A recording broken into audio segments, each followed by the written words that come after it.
You're gonna get yourself killed. The company of guys were traveling around the world until one point when their tire burst right along the way. One of the girls hit her head, but overall everyone was fine and helped her by passing her ice. There is no communication and the men are about to replace the tire, and Sarah decides to capture the moment in a photo and post it on social media. Jeff notices that the tread on the spare tire is already worn, so it could be dangerous to drive. The same Sarah begins a correspondence with a certain Alex, but when the connection is lost, she follows up to quench her thirst for social media. Meanwhile, the company discovers that they can make it to the workshop, which is a 20-minute drive away. However, Jody needs to be there at 7, as she is on her way to a surprise party for her sister. Suddenly the girl stumbles upon a memorial wreath by the roadside, only there is no picture, just a frame, so she hurries back to the car, where a tedious procedure takes place, which causes the girls to sit in the shade and Eric to step away from the car to the bathroom. Jeff changes the tire alone, as Sarah's boyfriend, Todd, joins the girls' company. When the tire is about to run away from Jeff, but then a bullet appears out of nowhere. Todd notices that the tire does start to roll away, so he rushes off in pursuit and Sarah finds Jeff with a hole in his head.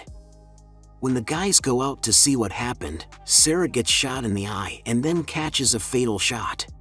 The girls manage to hide behind a car and Eric behind an old tree stump, but Todd doesn't make it and gets shot in the shoulder. The sniper uses a new tactic and shoots through the car, and when Jody sees Jeff dead one more time, she catches a panic attack, as Karen immediately tries with all her might to calm her down.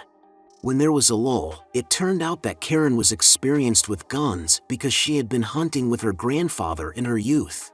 The shooter had an old gun and the first shots he fired were with a silencer, but then as the shots got louder it became clear that he had removed the silencer. The guys thought they would have caught the connection and a selfie stick would have helped, but the sniper was faster and tagged than their 911 call.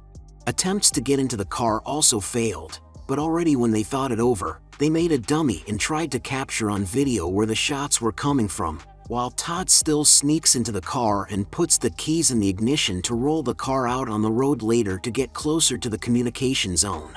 When everyone gets back to their starting points, they see on the footage that the shots were fired from a tree where a man in camouflage appeared. When they do manage to put the car in neutral, things don't go according to plan and it rolls the wrong way.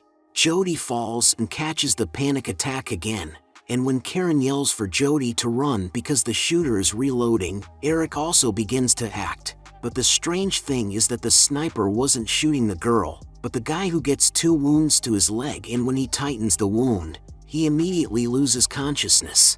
The guys try to get water from the interior of the car and they succeed. After sharing the water between them, they don't forget about Eric. But when he wakes up and tries to take a sip of water, his arm is wounded by the sniper, who himself lustfully drinks the water and snacks on it with meat. The company already realizes that it is likely to die, so Todd tells them that he bought this car for the family, because Sarah was pregnant.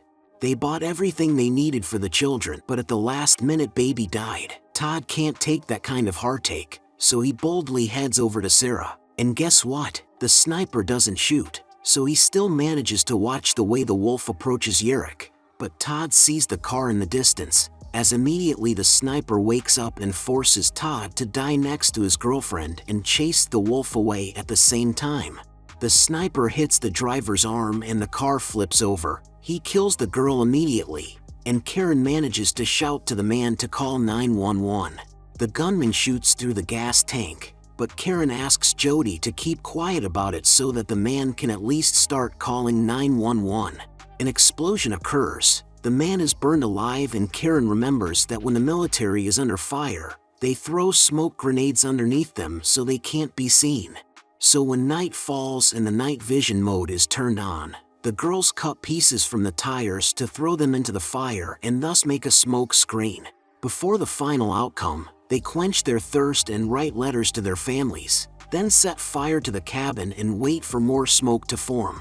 But here a new hope is born. They see a police car, which means a call to the rescue service is received after all. The police call for help reporting a sniper, but the radios do not work, and the snipers in their car see nothing. When the gallant police officers think to call the phone, its lights show their location and one of them gets shot in the jaw and presses the gas pedal, which causes one of the snipers to fall out and get shot. Meanwhile, Karen, who had decided to run, hoped the smoke screen would cover her until it ran out. Jody manages to make it to the police, but they too are killed. Then she persistently decides to go to the sniper and get shot. But she hits a tree and the sniper goes down.